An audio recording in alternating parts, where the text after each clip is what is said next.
আমি দায়িত্বহীন ভাষায় কক্সবাজার, পেকুয়া, মহেশখালী, কুতুবদিয়া দায়িত্বহীন কণ্ঠে দেশবাসীকে জানাতে চাই, অনতি বিলম্বে আপনাদের সকলকে আহলুস সুন্নাত ওয়াল জামাতের যেই সমস্ত মানুষদেরকে নির্মমভাবে পৈশাচিকভাবে হত্যা করা হয়েছে, অনতি বিলম্বে দিব্যি ঘুরে ফেরা ঘাতক হায়নাদেরকে অনতি বিলম্বে গ্রেফতার করে সর্বোচ্চ শাস্তির কার্যকর করতে হবে।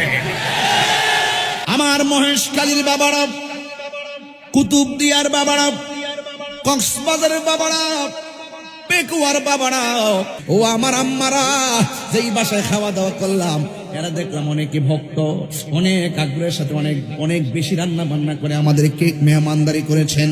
অনেক মকসুদ আছে, আল্লাহ যেন এদের মকসুদটা পূরণ করে দেয়। ও যুবকের দল, ও আমার মা, প্রতিটা ওয়াক্ত নামাজের ভিতরে অন্তত পক্ষে সূরা ইখলাসটা রাখবেন। এটা ছিল মা ফাতেমার অভ্যাস। মা ফাতেমাকে আমার নবী জিজ্ঞাসা করে, ফাতেমা, তুমি এমন ভাবে সূরা ইখলাস বেশি বেশি পড়ো কেন?